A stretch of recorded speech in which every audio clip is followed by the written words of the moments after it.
Hola a todos y todas, bienvenidas y bienvenidos a Keep Up Fútbol. Como saben, estamos haciendo este nuevo formato para hablar con gente que está relacionada con el fútbol y no es futbolista, porque queremos ser una motivación para jóvenes que quieren entrar al mundo del fútbol y que vean diferentes caminos. Ya, pues ojalá cuando escuchen este episodio hayan escuchado el de Brian Pineda, el psicólogo de Patriotas. Emilio es nuestro segundo invitado y se los presento, pues Emilio es administrador del CESA y tiene un máster en fútbol business del fútbol Business Academy y ha trabajado con Conmebol. Ahorita vamos a entrar en detalle porque tiene unas historias espectaculares de esa preparación de la Copa América en Estados Unidos 2024. También ayudó a la Copa Libertadores Femenina del 2023 y ha capacitado a 50 entrenadores, ayudó a la FIFA a llevar a 300 niñas a diferentes festivales de fútbol en Colombia. Entonces, Emilio, bienvenido.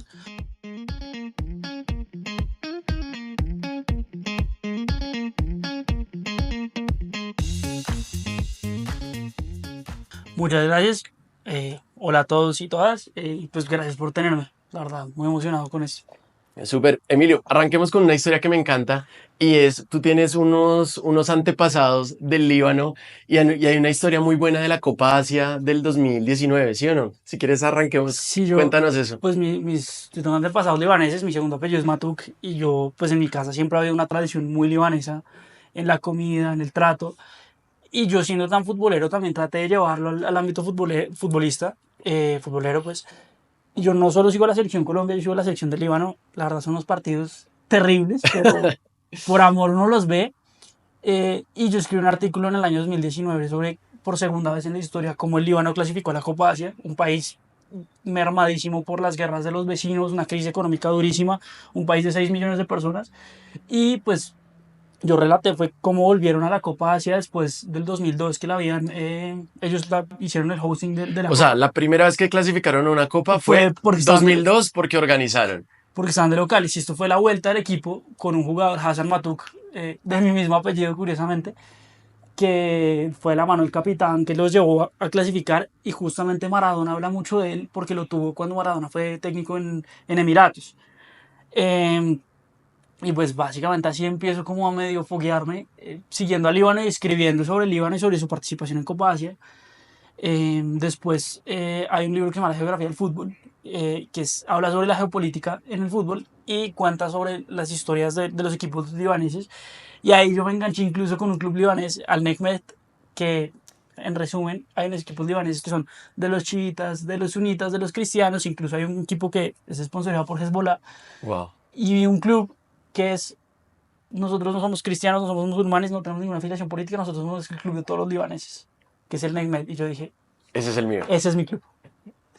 Y así fue que empecé todo. Y entonces en esa Copa Asia, el Líbano pues llega no como favorito en lo absoluto, comparte un grupo con las potencias, digamos, de Asia y casi clasifica. ¿Cómo es ese último partido con Corea del Norte? Yo, más que el partido con Corea del Norte, me acuerdo más que el partido con Qatar. Porque Qatar venía claramente del proceso Ese es mundialista. el debut Sí, con Qatar. venían del proceso mundialista con un equipazo, pues no un equipazo, para estándares asiáticos un equipazo. Tienen este extremo afro que no me acuerdo cómo se llama, pero es un crack que hace como 400 goles por partido con la selección. Y claramente en Asia históricamente se venía inclinando la balanza hacia Qatar y el Líbano arranca ganando 1-0. Yo venía con delay a ver esos partidos, el gol, de los goles que más he gritado en mi vida, por, por lo que significaba. Terminan anulando el gol al Líbano, termina ganando Qatar 2-0. Líbano no clasifica, pero pues es más de lo que... Líbano es un país extremadamente futbolero, pero por la naturalidad de la actualidad futbolera local, mucho hincha del Marsella, por la comunidad árabe en Francia, mucho hincha del United, pero lo que significó para el país y esa pausa en la conmoción nacional de lo que fue, pues significó mucho. Y pues para mí, la verdad, ese gol contra Qatar no se me olvida, aunque no fue gol, pero... ¿Qué nota? Y bueno, para contexto de todos, al final pues el Líbano queda eliminado por una tarjeta amarilla contra Corea del Norte, ¿no? Sí, no, sí. No me acuerdo exactamente puntualmente cómo fue, pero fue muy, muy apretado. Sí. Pero pues fue el primer gran torneo. Después hubo otras clasificaciones al mundial pasado, estuvo también muy cerca. Lo que pasa es que cuando compartes grupo con Australia, Claro. pues Australia, el nivel comparado con el resto de los países es mucho más grande, entonces Sí. muy difícil, pero Bueno, sí. y por contexto, ahorita para el 26, ¿pueden clasificar No, o no? Yo la última vez que revisé estaba muy difícil el panorama, mismo tema, y grupo con Japón, Australia y creo que Irak o una de esas Que similares son está potencias, sí, dentro de parecido. todo. Además, el tema por la conmoción política actual, el fútbol nacional, la liga se ha visto parada 2 veces. Ahora están haciendo un tema de la diáspora, que están trayendo los hijos de los libaneses en otros países y ha mejorado mucho la calidad de la selección. Incluso hay un colombiano jugando en la selección de Líbano ahora, es un canterano del Pereira, un delantero. No me acuerdo cómo se llama, tiene 17 años y ya debutó en la mayores. Ok. Pero ha surgido frutos y pues en teoría con este nuevo formato la idea es Sí, con tantas elecciones. y pues si otra vez el mundial volviendo a Asia en el 34, pues yo creo que el proyecto es volver en el 34 o ir por primera vez al mundial en el Sí. 34. Bueno, bien, Emilio, gracias. Y ya para meternos pues en el tema del podcast, lo estábamos hablando ahorita antes de comenzar a grabar. Tú eres administrador del CESA, apasionado por el fútbol, entras al mundo corporativo en Cabify y tu pasión es el fútbol. ¿Cómo pasas de ese mundo corporativo al fútbol? A ver, todo arrancó primero porque yo a los 15 años me metí en la cabeza y fue, yo quiero ser presidente de Millonarios y no me lo sacó nadie de la cabeza. O sea, hoy en día dices, Sí, voy no, a ser el voy a ser presidente de presidente, no sé Millonarios. cuándo, no sé si sea en 10 años o cuando tenga 75, pero voy a llegar. Vas a perseguirlo, sí. Y yo quise estudiar fútbol, pues Sports Management. Y en ese momento mi papá me dijo dos cosas. Primero, no hay plata, porque tocaba irse al país, pagar arriendo, pagar pues, la matrícula, no tenía la plata. Y segundo, mi papá también era administrador. Me dijo, tú también necesitas los contactos en Colombia y eso lo haces en la universidad. Entonces yo a regañadientes estudié administración de empresas como hasta séptimo semestre, seguía sin gustarme y entré a una clase de fútbol y negocios con Andrés Charria, un abogado muy importante en la industria. Tuve la clase con él y dije como bueno, si se puede por parte de administración de empresas. Terminé en Cabify, justamente en Cabify pues el departamento en el que yo estaba parte hizo la negociación de todo el tema del carrito y el sponsoreo. Entonces pude ver de lejos todo lo que fue el carrito y la negociación del carrito. No me, pues estaba en una práctica, claro, pues no me pude quedar por el tema de los cupos cena y eso. Salgo para otra empresa y en esa empresa digo definitivamente no soy feliz en el mundo corporativo siendo una empresota. Y decido ir más a una maestría en fútbol y negocios. Vendo casi todo lo que tengo en Colombia. Me endeudo, un préstamo de, la verdad, una tía mía que es un ser humano espectacular. Me prestó la plata para irme a la maestría. Y hago una maestría en fútbol y negocios. Y termino haciendo una práctica en un club en Honduras, el Real Club Deportivo España, que es uno de los clubes de mi corazón porque el primer club que te abre las puertas en el fútbol. Pero bueno, vamos por partes, vamos por partes. Eres apasionado por el fútbol, estás en Cabify y en otra empresa de software. ¿Y cómo era tu día a día? Llegabas, solo pensabas en fútbol, Sí, todo yo, el tiempo viendo fútbol o sea, ¿qué fue eso? ¿Qué fue eso que hizo clic de dejo todo y me voy? Porque a muchos nos pasa que tenemos un trabajo y nos gusta hacer el fútbol, ¿no? Pero muy pocos toman la decisión. O sea, ¿qué fue eso que hizo clic que tú dijiste me voy? yo tenía un trabajo muy chévere porque yo hacía eventos para gerentes de empresas para venderles el software. Entonces, eran eventos muy chéveres. Por ejemplo, yo me inventé un test drive con los gerentes en Centroamérica, los gerentes de tecnología. Entonces, les hacíamos un test drive con Mercedes. O sea, era chévere. O sea, Sí, pero un día dije, sí, chévere hacer estos eventos y todo. Pero dije, ¿será que esto lo quiero hacer el resto de mi vida? sí. Y me salió una publicidad de la universidad donde hice la maestría. Y yo dije, O sea, fue un día en la casa viendo sí, Instagram y me sale yo, la yo, yo, no, publicidad. yo no sé si fue algo divino o el universo hablándome y dije, voy a aplicar.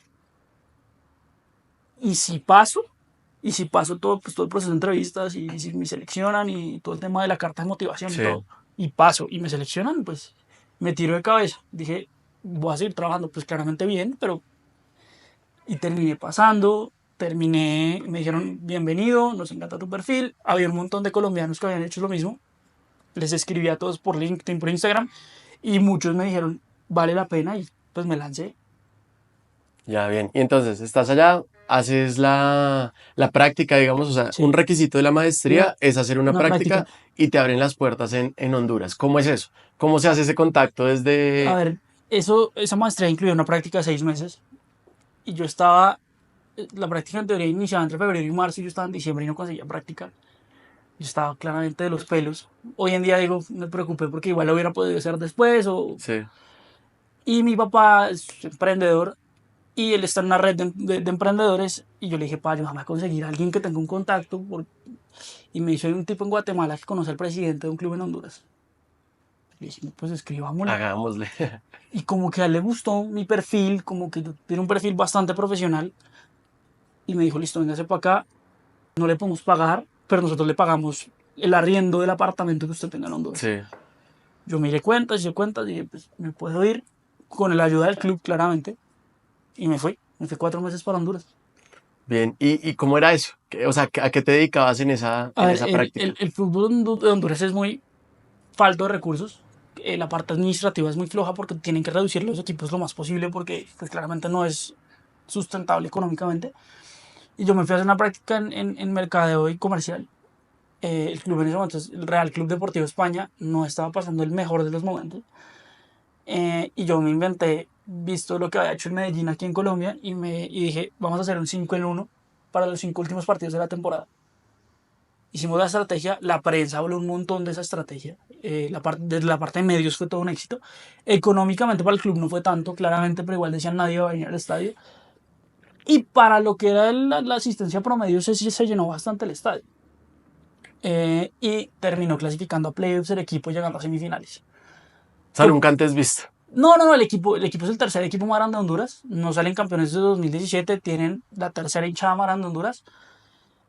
Pero digamos que para el momento que se vivía en el equipo sí dio un cambio de rumbo porque si acá somos clasiqueros en Honduras es impresionante. Honduras puede haber 20.000 personas en un partido, pierden 2 partidos y hay 500. Es muy radical en ese sentido. Y de la mano de la hinchada sí logró medio dar la vuelta pues para la situación que pintaba el semestre de lejos. ¿Y qué aprendiste de esa primera experiencia como ya metido en el mundo del fútbol? Porque vienes del mundo corporativo, saltas a la maestría y esta es la primera experiencia de fútbol de verdad. Como, o sea, ¿qué aprendiste? Pues primero aprecié mucho mi país y Colombia porque nosotros nos damos muy duro en todo. Sí, Y dije, bueno, Colombia comparado con Honduras es como si estuviéramos viendo la Premier. ok, Pero igual también cogí mucho cariño y me enamoré del fútbol de esas facetas que uno de pronto no ve tanto. Y digamos, ve lo que sufre un futbolista de las fuerzas básicas en Honduras. Y también la pasión que tiene la gente. Es impresionante. La barra eran 50. Y claro, la hinchada es muy clásica. Pero esos 50, cuando el equipo iba mal, cantaban como si fueran 9.000 de los del sur o 4.000 del Barón Rojo. Es que era impresionante. Eh, y pues también ponerse el overall de todero. Porque en las condiciones como el fútbol aprendí un montón. Me tocaba ir a grabar a la reserva a las 12 del día a 40 grados. O sea, aprendí sobre cámaras, edición, cosas que yo nunca había aprendido antes. sí, Claramente sobre la parte comercial de mercadeo. También abrieron las 2 primeras tiendas del equipo. Entonces aprendí un montón abriendo las tiendas. sí. Eh, el Kelme era el patrocinador, entonces ellos tenían una cosa muy chévere que era que el equipo les mandaba los diseños que querían. Entonces, todo el proceso de diseño de la camiseta del siguiente año, la verdad fue increíble. Te quiero mucho Honduras y quiero mucho de España. ¿Qué nota ahí? Como para un joven que está viendo este podcast, ¿cómo es el día a día de una persona administrativa de un club en Honduras? ¿Te despiertas a qué hora? ¿A qué hora se llega? ¿Tienes acceso al equipo profesional? Es- ¿Cómo era el día a día promedio? eh, Obviamente cambiaba, pero promedio. el España tiene una cosa muy particular y es que el presidente del club es ad honorem el cargo Ok, y él es dueño de un supermercado muy grande, entonces él pone a disposición los trabajadores de mercadeo del supermercado al club, o sea, la ok, nómina la paga el supermercado. ok, Entonces mis oficinas administrativas eran en el supermercado del club, ok. yo estaba en un segundo piso de un supermercado. Sí, Entonces yo llegaba a las, no me acuerdo, 8 o 9 de la mañana y mirábamos todo el tema de... Lo mío era pensar estrategias y yo investigaba un montón sobre estrategias de mercadeo en otras partes del mundo, en lo que pueda llegar a funcionar, claramente tropicalizado, porque lo que les conté, la cultura hondureña es muy clasiquera, por así decirlo. sí. Cuando había partido de reserva, yo salía con el equipo de mercadeo para hacer la grabación y la transmisión de los partidos de reserva en YouTube. Eh, Ahí sí nos íbamos a la sede deportiva, sede club con sede propia, eso hay que decirlo. Y se hacían la transmisión de los partidos de reserva. Después volvíamos a la oficina, dejábamos los equipos y ya pues otra vez para la casa. Y cuando había día de partido, nosotros también hacíamos grabación, además de la señal desde arriba, para todo el tema de highlights y temas de todo lo que se necesita. Y a veces se pasaba, digamos, las grabaciones al cuerpo técnico como si fuera una cámara táctil. Entonces uno veía también todas las activaciones de los patrocinios con las vallas, que todo estuviera en orden. Todo el tema también de venta de boletería, todo el tema de estrategias para hay que mover a la gente. Sí. Era bastante divertido. Qué nota. Y bueno, y acabas la práctica. ¿Qué pasa después? Acabo la práctica, vuelvo a Colombia un mes y ahí me voy para Portugal a graduarme. Pues, y hago, pues estoy 4 meses en Portugal y hago la tesis con la Liga Coreana de Fútbol, con la K-League. Y mi tesis es cómo atraer más público femenino a los partidos de la Liga Coreana. Ahí me graduó. Pero espera, ¿cuáles son las conclusiones de esa tesis? ¿Qué hay Pues, que hacer? pues básicamente es sorprendente porque incluso querían atraer más público femenino, pero llegamos a la conclusión de que era de las ligas más parejas en cuanto a mujeres y hombres que van al estadio. Aparte, me tocó un grupo súper diverso. Éramos una persona de Armenia del país, un colombo gringo, un japonés y yo. Ok, Y un hindú. Se fue sí. también una experiencia muy multicultural. Básicamente lo que hicimos fue ligar el K-pop porque es muy, muy coreano con todo el tema del fútbol y también, digamos, el tema de fechas especiales. En Corea es muy cultural, por ejemplo, el San Valentine's Day, el día de San Valentín. Entonces dijimos, pues liguémoslo con fútbol. Y digamos, allá ya tiene unas cosas súper locas porque no es una liga con mucha afluencia de público. Entonces, por ejemplo, a veces ponen terrazas con mesas al lado de la cancha. Digamos, tratamos de ligar toda esa estrategia 360 del K-pop, de las fechas especiales, esto.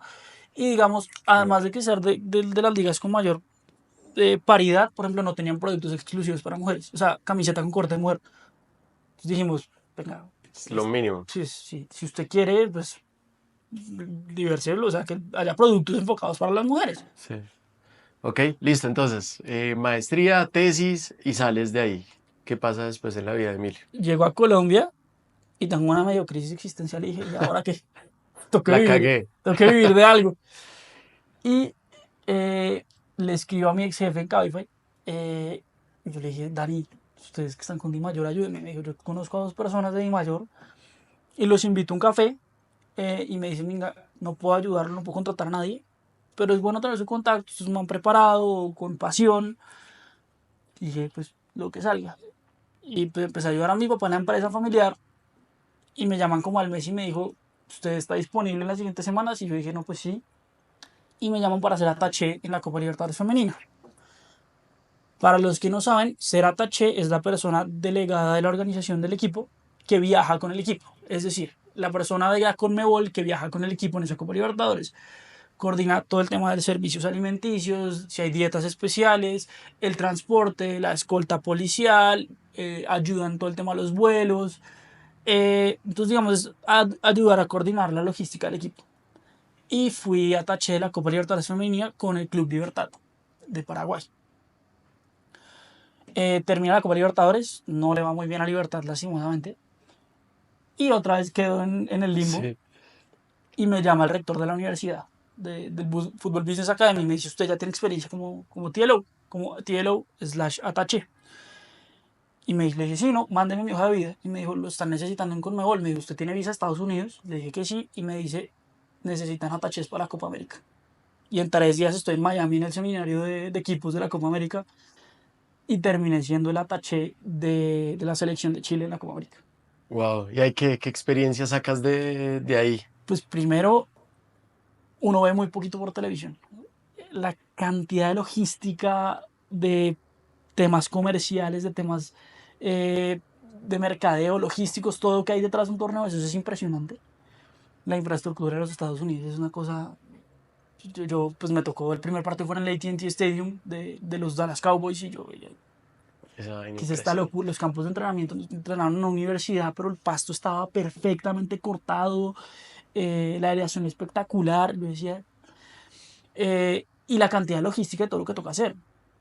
O sea, uno cree que, digamos, que el movimiento de un equipo de esos es suave, pero coordinar los buses, la escolta policial, la policía de Estados Unidos, que es mucho más estricta que acá, las dietas específicas de los jugadores, de pues, llevar su chef, entonces el chef se mete a la cocina del hotel, entonces había hoteles que no lo permitían, otros que pues ya son ciudades mucho más futboleras como Orlando, que decían, pues, pero pues claro, Estados Unidos no es un país futbolero, entonces a veces muchos de esos, Hay mucha fricción. hay mucha fricción. Y pues con la gente de la selección chilena que de verdad son una gente espectacular. De verdad, la gente de la federación es increíble. Sí. Gente, lástima los resultados, pero también convivir lo que es una concentración con un equipo es increíble. ¿Qué veías? ¿Qué nos puedas contar así Eh, curioso? las dinámicas de los equipos, que los capos se sientan al principio de la mesa, los más jóvenes se van más hacia un lado. em, Todo lo que es un camerino después de perder un partido de Copa América es fuerte. Tú no lo que ves. Y también uno humaniza a los jugadores. Uno a veces decía, no, pues Claudio Bravo, Alexis Sánchez están allá. Y cuando se sentaban, uno estaba comiendo y se sentaban al lado a hablar con uno, y yo decía en mi cabeza, estoy hablando con Alexis Sánchez, ¿qué está pasando en este momento en mi vida? Mi hermano es muy hincha del Arsenal. Sí. Y yo sabía que yo no podía pedirle un saludo ni grabarlo. Yo decía, me comía por dentro y decir, venga, yo quisiera que usted le mandara un saludo a mi hermano porque se desmaya. Sí, sí. Pero la humanización de los jugadores, yo creo que es de las cosas que uno más, pues a uno más lo marcan, pues. Y que puede uno hablar con Alexis Sánchez. ¿Y por qué no les pueden pedir nada? Es como orden de No, Conmebol. la Conmebol te pide que seas profesional, que no publiques nada en tus redes sociales, que no pidas fotos, nada. De hecho, me parece una cosa muy curiosa que Diego Valdés estaba lesionado y yo me senté con él en los asientos técnicos en el Argentina-Chile. Y en el MetLife los asientos técnicos estaban en la galería enfrente a donde se salen los camerinos. Me dijeron, acompáñelo, está lesionado y lo molesta mucho la gente, tal, y él pide la camiseta, yo le paso su camiseta y vamos cruzando y yo sigo derecho unos 6 7 metros y yo no me doy cuenta que le están cambiando la camiseta con Messi. Y yo me volteé y dije, yo me hubiera quedado Ah, un segundo al más. lado de Valdés y tenía a Messi. Y yo decía, ay, si rompo las reglas de Conmebol y le pido una selfie a Messi porque pues es Messi. Claro.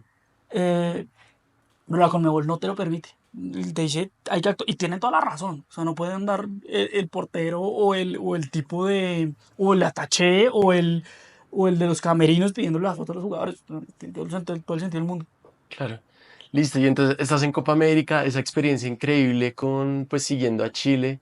Termina la Copa América pronto para Chile y qué pasa en tu vida? Yo ahí ya estaba trabajando con la Federación Colombiana de Fútbol en el Mundial Femenino Sub-20. Yo estaba de manager de acreditaciones. Yo fui pues, junto a una persona de FIFA, para los que no sepan cómo funciona un mundial. Hay una persona de FIFA y hay un par con el mismo cargo del comité organizador local, que generalmente lo coordina la Federación Colombiana en este caso. En Colombia pasa una particularidad que también, como los estadios son públicos, había una persona de acreditaciones de Cali, una de Medellín y una de Bogotá, pues puestas por las alcaldías, por el que pues, son inmuebles públicos. Sí, Digamos, yo ya estaba trabajando, yo volví a seguir trabajando con el tema de acreditaciones. Para los que no sepan, acreditaciones es las escarapelas que tienen todos los trabajadores de los torneos. Yo acredité a las 3.000 personas que trabajaron en el Mundial acá, 3.800 y pico. Y además de eso, porque al principio la carga laboral de acreditaciones los primeros 2 meses no es tan alta, me pusieron a mí a trabajar en el programa legado que tiene FIFA.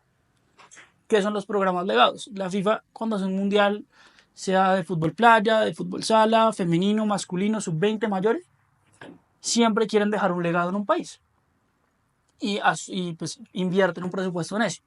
Y parte del programa legado en Colombia fue un pedazo que fue la infraestructura y la inversión en estadios que dejaron y en maquinaria. Acá se dejó un montón de maquinaria para los pastos de los estadios, pero también era promover el fútbol femenino. Entonces yo empecé a manejar ese y con 2 personas muy cracks del Departamento de Desarrollo de Fútbol Femenino de la FIFA, Lucía Mijares. eh, lo que hicimos fue, hicimos una capacitación para 50 entrenadores. En Bogotá los trajimos a la sede deportiva de la Federación Colombiana, los trajimos de Bogotá, Medellín y Cali, porque eran las 3 ciudades. Le hicimos una capacitación sobre fútbol femenino y desarrollo de fútbol femenino infantil. Y después hicimos 3 festivales, uno en Medellín, uno en Cali y uno en Bogotá, para atraer más a las niñas al fútbol femenino. Les llevamos el trofeo del mundial, les llevamos la mascota. Eso fue capacitación con entrenadores y fue ejercicios tácticos complejos para unas niñas de 10 12 años. Todo esto súper brandeado. En Cali, la alcaldía de una mano gigante. En Medellín también. Aquí en Bogotá lo hicimos, fue la sede de la federación. Pero pues fue. Entonces manejé las acreditaciones y el tema del programa elevado. qué nota. Y bueno, entonces ahí pasas a esto de nuevo, esto es para los jóvenes que están ahí como en esa misma situación que tú estabas. ¿Valió la pena? O sea, hasta este momento tú dices, ¿valió cada segundo de haberme ido No, por el mundo del fútbol? es la mejor decisión que tomé en mi vida. Porque una vez sí dice, digamos, si hubiera seguido en el mundo corporativo, si me hubiera asegurado un futuro financiero un poco más sólido. Pero mi mamá me decía, es que la sonrisa con la que llegabas a la casa nunca te había visto tan feliz. O sea, yo pues compartí 2 semanas con los cracks más cracks de Chile. Después aquí vi detrás de todo cómo se arma un mundial. Es que uno no es consciente. Ayudar a armar un mundial. O sea, eso Sí, sí. yo no lo cambiaría por nada. La verdad, por nada del mundo.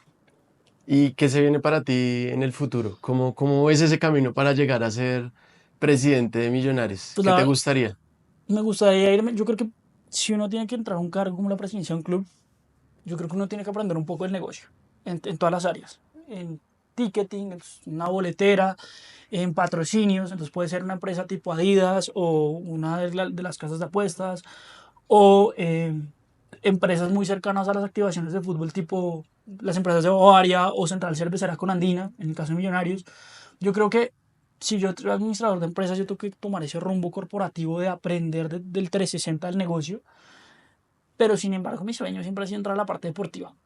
Yo soy muy ñoño en el tema de, yo hago scouting de jugadores por puro hobby, digo, Millonarios le falta un extremo izquierdo, a ver, veámonos a ver quién está disponible en el mercado.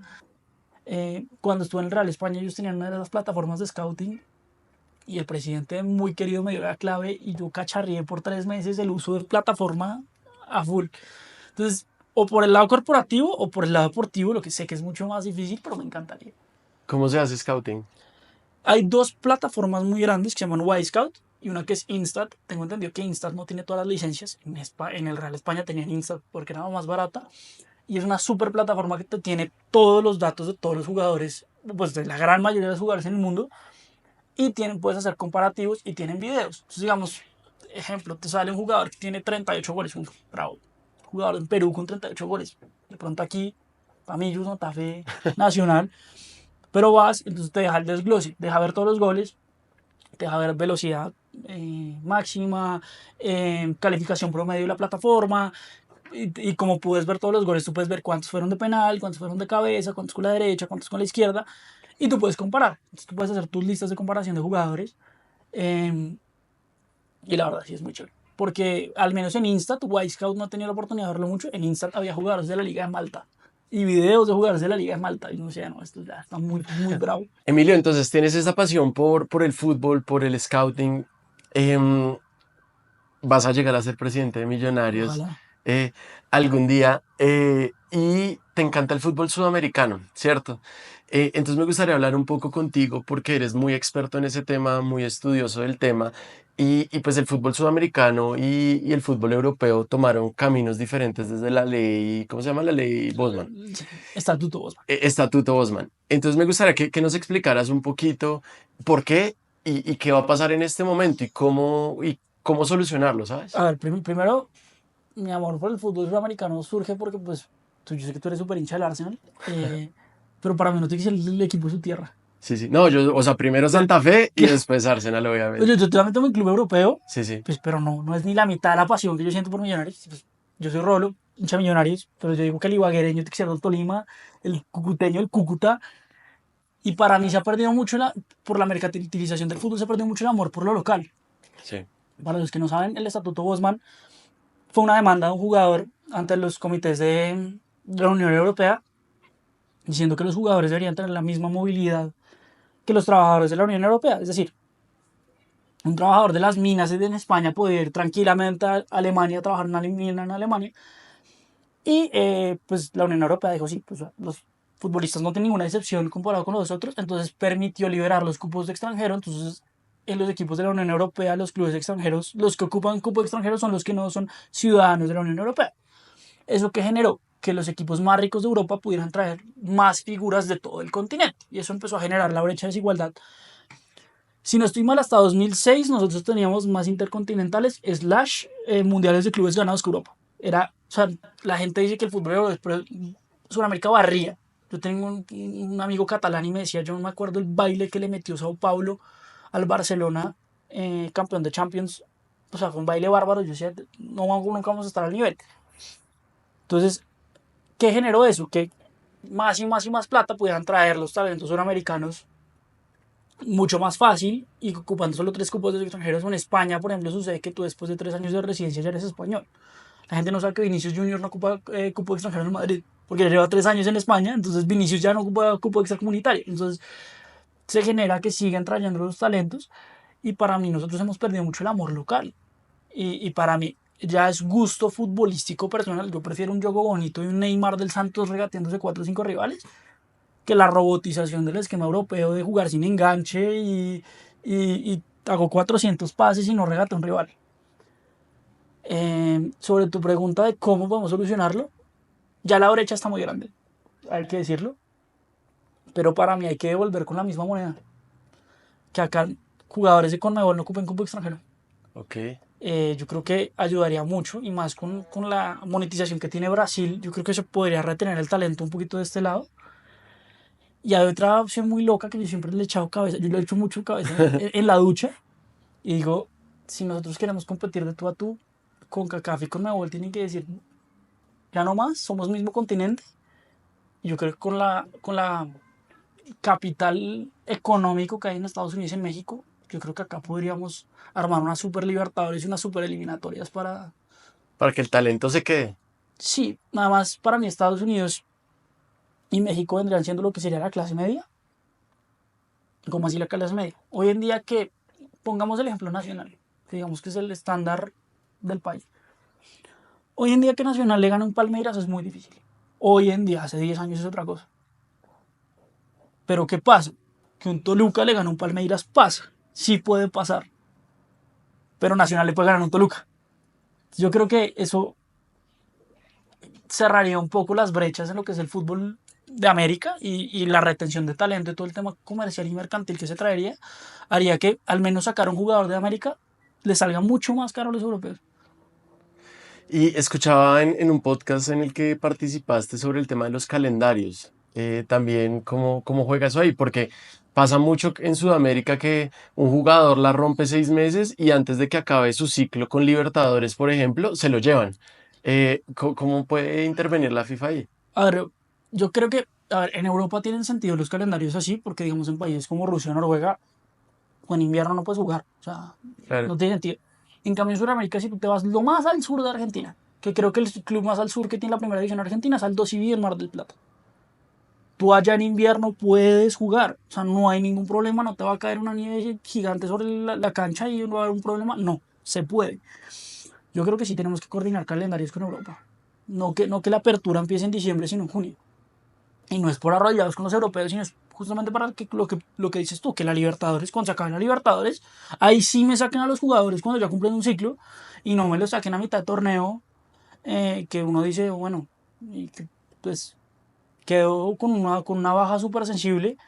Le pasó a Millonarios, por ejemplo, para mí Oscar Cortés es de los mejores jugadores que he visto y Millonarios terminó torneo y se llevaron a Cortés y todos quedamos como, bueno, ¿quién entra por Cortés? Sí, éramos campeones y la euforia del campeonato. Pero para mí todavía falta un jugador como Cortés en Millonarios. Entonces, para mí sería unificar los ciclos. Ya. Y eso pues ayudaría a cerrar también un poquito esa brecha. Son, Sí, son muchas acciones que sí, toca hacer al tiempo, ¿no? claro. No es solo una. Sí, sí, claro. El problema es que hay muchos intereses y sobre todo parte con Kaká. Con Kaká les interesa seguir siendo sus propios jefes, pero pues yo creo que imagínate una libertad, o sea, para mí soñar, pero imagínate Messi, Suárez y Busquets llegando a la bombonera llena de papeles y bengalas. Los gringos no les cabe la cabeza, para mí sería increíble. Pero ¿sabes cuál es el problema que veo ahí? La distancia, ¿no? Que Europa, pues, por más que viajen lejos de Rusia a Portugal, es un vuelo de 6 horas, el más largo, o algo así. Acá Pero te voy a poner un pueden ejemplo. ser 10. Mira Asia. Asia es mucho más grande que América. Un vuelo de Beirut a Tokio. Allá lo que hicieron en Asia es partir el campeonato en dos. Y es el campeón del este juega contra el del oeste. Para mí no debería ser así. Debería ser al menos fase de grupos focalizada. Y luego Y sí. ahí sí, ya en el mata-mata tú tienes que viajar. Pero si en Asia pudieron acá, ¿por qué no? No. Para mí ese es mi mejor ejemplo, porque en Asia es enorme y lo partieron. Ahora juegan los de Arabia Saudita, que ahora siempre llegan a la final y juegan contra los japoneses. Y curiosamente ganan los japoneses, lo que la gente no sabe. Bien. Emily, para ir cerrando, ¿qué viene para ti? Me gustaría saber eso de tienes una visión muy clara del fútbol sudamericano, quieres llegar a lo de Millonarios. ¿Cómo crees que una persona debería afrontar esos retos? Buscar trabajo en un corporativo, ir y tocar las puertas en los equipos. ¿Qué piensas hacer? Yo he ido tocado las puertas de los equipos. De hecho, en la parte administrativa de Millonarios, en la parte de mercadeo, puedo hablar. Han sido muy receptivos conmigo. Yo los quiero mucho porque yo les he regalado 2 investigaciones de mercado hechas por mí, por amor al club. Y les dije, tomen, Sí. por amor. Una fue en un proyecto de la universidad y otra fue ahorita más recientemente con la tesis. Fue 2 proyectos de la universidad. Una fue mi tesis, porque mi tesis de pregrado fue cómo atraer más público a los estadios en Bogotá. Y digamos, con los clubes es muy difícil porque todo el mundo quiere trabajar en los clubes y son, pues, realmente las organizaciones de los clubes en Colombia son muy chiquitas. Yo creo, y pues, si yo quiero llegar a ser presidente de Millonarios y quiero hacerlo bien, porque quiero hacerlo bien claramente, yo creo que tengo que entender el negocio en su 360. Tengo que entender de la logística del estadio, de las vallas, de los acuerdos comerciales, de también, digamos, de la parte de scouting y de jugadores, de cómo se opera el estadio y cómo tienes que tener esa relación con Cencia súper aceitada o con la alcaldía. Yo creo que entrar a empresas claramente directamente relacionadas con el sector. No irme a Alpina, igual Alpina de empresota, grande el Alpinito, pero pues digamos no tiene mucho que ver con, ejemplo, otra empresa también de consumo masivo, pero que está más relacionada sería Bavaria, o Betplay, o Wplay, o Central Cervecera, o en su momento PepsiCo. Yo creo que también aprender un poco de eso, o si se abre la opción de entrar a la parte deportiva en alguna agencia de scouting, de representación de jugadores, de tecnología. Yo, pues, toda mi hoja de vida previa fue tecnología. Cabify es una empresa de tecnología, SAP es una empresa de tecnología, y también, digamos, todo el tema de empresas como Y Scout o Transfer Room, que son tecnología, pero también van directamente ligadas. Creo que también sería muy interesante. Chévere. Bueno, no, Emilio, todos los éxitos en ese proceso. Y para cerrar, pues un mensaje para los jóvenes que te contaba antes de iniciar el podcast. Este podcast inicia con un interés genuino porque cuando yo me iba a graduar del colegio, me hubiese gustado como que alguien me dijera, venga, estudie marketing porque puede tomar ese camino o estudie derecho porque hay abogados que se dedican al fútbol. Nadie me dijo nada, no tenía una guía así y pues terminé metido en otras cosas, pero digo, chévere que los jóvenes se puedan llevar un mensaje de estudien ABC porque se puede la gente dedicar al fútbol. Hay dos mensajes. Uno, el primero, el pasional, y otro, el racional. El pasional es sueñen y nunca dejen de soñar porque la vida se compone de sueños. Y el racional es, yo lo he visto desde la industria, la profesionalización del fútbol va mucho más rápido de lo que uno cree. Claro, es una industria muy precaria, pero ahora hay un montón de empresas y un montón de equipos y que están profesionalizando las cosas. Y no solo la gente piensa en el fútbol como tengo que trabajar en Millonarios, en la federación, en Conmebol. Ahora un montón de empresas, tu boleta, Funky, em, las casas de apuestas, Wisecout, Transfer Room, hay un montón de empresas, el mismo Winsports, ESPN, que son empresas, y yo creo que aplica para todas las carreras. La gente dice, no, yo tengo que ser periodista deportivo y comunicación social. Si estudias mercadeo y eres una persona de mercadeo de Bavaria, haces las activaciones del Junior, del América, de Nacional. Entonces, y cada vez es más, que es lo bonito, y que más gente pueda entrar a esta industria porque es increíble y te hace muy feliz, la verdad. ¿Y qué hacer con Millonarios? Que no ha fichado a nadie. Ese suspiro. Pues a ver, yo digo que hay que estar siempre. Yo soy abonado hace 12 años y así como mi primer semestre como abonado tuve la chepa de ganar la primera estrella después de 24 años. Hay que estar siempre, primero que todo, esté bien o está mal, uno está. Y en cuanto a los fichajes, yo creo que hubo un tema de conmoción interna muy grande con lo de Gamero. Y creo que todavía siguen en shock. Pero para el momento que se grabó este podcast, en los últimos 3 días se pusieron las pilas. Tarde, pero se las pusieron. Ojalá traigan lo que dicen que van a traer. Porque yo con los dos laterales, un extremo, un 5 y Falcao, estoy tranquilo. Entonces, ojalá lo que dicen sea verdad. Bueno, Emilio, muchísimas gracias por este espacio. Si llegaste hasta acá, te agradecemos mucho porque pues es muy valioso poder transmitir esta información que nos está contando Emilio. En las notas del episodio vamos a dejar el blog que mencionaba Emilio, algunos links de las plataformas que mencionó Emilio para que se interesen muchísimo más en esto. ¿Y algún mensaje final? Escriban a la gente. La gente contesta más de lo que uno cree. Por LinkedIn, por Instagram, por Facebook. La gente contesta. Realmente la gente no cree, pero la gente contesta. Sí, un ejemplo es esto, nos conocimos por LinkedIn. Sí, sí, sí, entonces hagan caso, escríbanle y ya, nos vemos la próxima semana en el siguiente episodio de Equipa Fútbol. Nos vemos.